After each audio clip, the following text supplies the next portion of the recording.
Hey guys, candlestick chronicles में आपका स्वागत है। Welcome to Candlestick Chronicles. तो आज का दिन बहुत ही इंटरेस्टिंग रहा।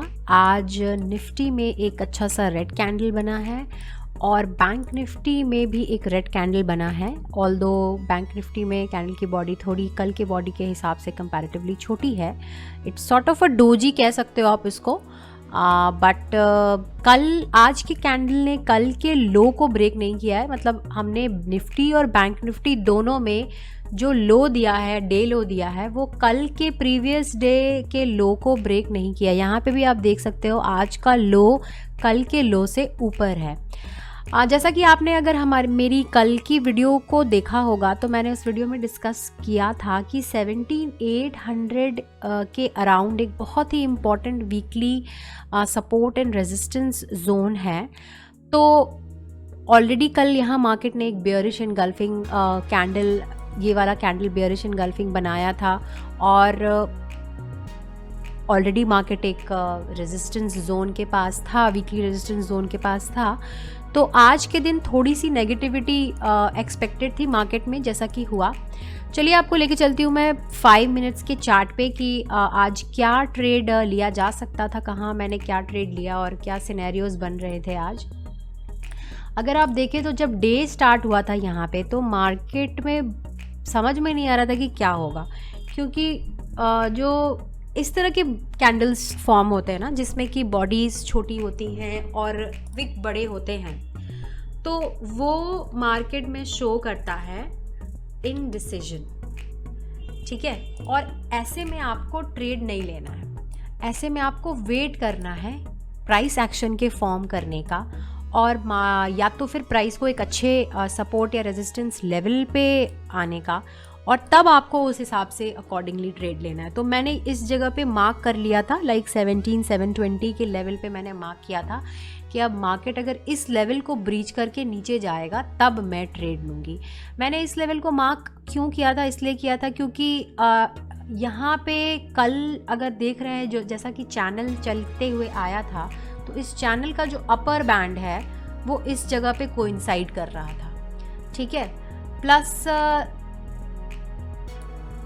बैंक निफ्टी में भी समहाउ सिमिलर सिनेरियोज बन रही थी। तो मार्केट का नीचे जाने की जो टेंडेंसी थी वो ज़्यादा थी। तो ऑलरेडी मैं वेट कर रही थी कि मुझे कोई अच्छा सा सेल साइड का मिले कोई ट्रेड।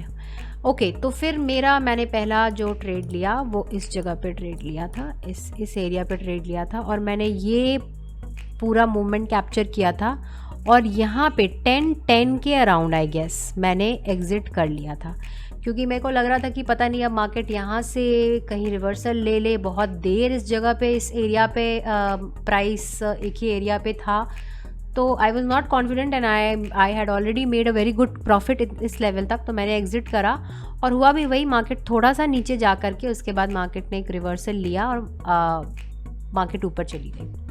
ये मेरा पहला ट्रेड था।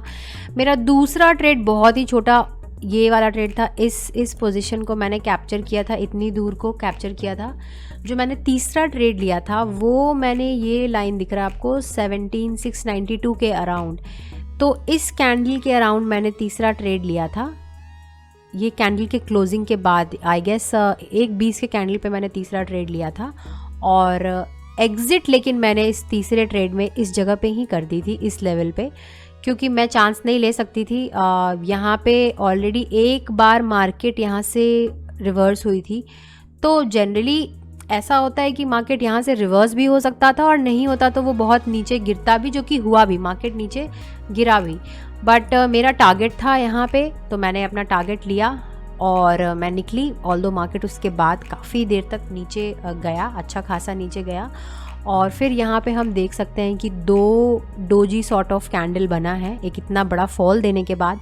जनरली ऐसा होता है कि जब आप मार्केट में वन साइडेड मूवमेंट आता है, फॉल आता है, और उसके बाद डोजीज बनते हैं, डोजी के बाद एक बड़ा सा लंबा ग्रीन कैंडल बनता है, तो फिर मार्केट सीधे ऊपर चलने लगता है। मतलब मार्केट उसके बाद से धीरे धीरे ऊपर चलता है या तेज़ी से ऊपर चलता है।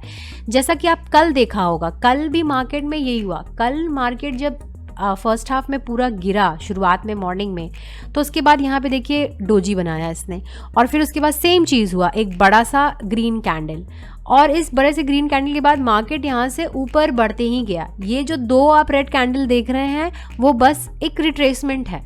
यहाँ पे एक अच्छी एंट्री ले सकते थे लोग, कुछ लोगों ने यहाँ पर भी एंट्री ली होगी, तो मार्केट ऊपर गया। ऑल्दो यहाँ पे मार्केट एकदम एक के बाद डायरेक्ट ऊपर गया है, और यहाँ पे जो मार्केट गया है ये ऊपर नीचे कर करके फिर ऊपर गया है ओवरऑल। तो इस तरह के मार्केट्स में मैं ऑप्शन बायर्स को कभी सजेस्ट नहीं करूँगी, क्योंकि ऐसे मार्केट में बहुत ही आपको डर लगने लगता है। अब देखो एक बात बताओ, अगर आपने मान लो इस कैंडल के इस जगह पे एंट्री करी, यहाँ तक गया ना 2:10 पे एंट्री करी, और ये जो 2:20 की वाली कैंडल है उसने तो इस कैंडल के नीचे तक लो मार दिया, तो आपकी तो दिल की धड़कन बढ़ गई होगी ना कि ये क्या करना है। ऑल्दो यहाँ के बाद अगर आप इस कैंडल पे एंट्री करोगे तो आपका स्टॉप लॉस कम से कम इतना होना चाहिए, बट आपके ट्रेड पे आपका कॉन्फिडेंस थोड़ा कम हो जाता है। तो आपको मल्टीपल चीज़ें जब एक साथ सिग्नल्स आ रहे हों तो वैसे ट्रेड्स लेना ज़्यादा सही होता है।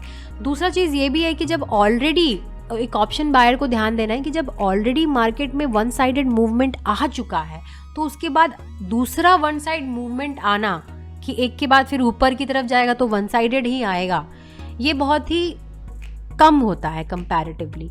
फिर या तो मार्केट कंसोलिडेट करता है थोड़ी देर, या फिर धीरे कंसोलिडेशन की तरफ से धीरे ऊपर बढ़ता है, जो कि आज हुआ। चलिए बैंक निफ्टी में आते हैं। बैंक निफ्टी के 5 मिनट चार्ट पे अगर हम देखें तो आज का मेरा ट्रेड इसमें भी आई गेस 945 के कैंडल पे मैंने एंट्री करी थी, यहाँ पे मैंने मार्क करना भूल गई हूँ मैं, और फिर मैंने एग्ज़िट करा था इस कैंडल पे। ये कैंडल ने जब 950 का कैंडल पे ही मैंने एग्ज़िट कर दिया था, बहुत जल्दी एग्ज़िट किया था मैंने इस ट्रेड से। दूसरा ट्रेड मैंने बहुत छोटा सा लिया था इसके अराउंड, ये छोटा सा ट्रेड था मेरा। और तीसरा ट्रेड मैंने सेम जब निफ्टी में लिया था तो 120 के अराउंड लिया था, जो कि मैंने इस लेवल पे आकर के एग्ज़िट करा था, और मार्केट उससे भी काफ़ी नीचे गया था। तो अब आपको देखना है यहाँ पे एक बहुत ही इंटरेस्टिंग पैटर्न मैं रिकग्नाइज कर सकती हूँ, और आपको मैं दिखाने का कोशिश करूँगी। जरा मैं ये हटा देती हूँ पहले थोड़ा सा आपके लिए, ये चीज़ बहुत कुछ हो गया ना। ऑल राइट, ठीक है। ये देखिए कल से क्या हो रहा था।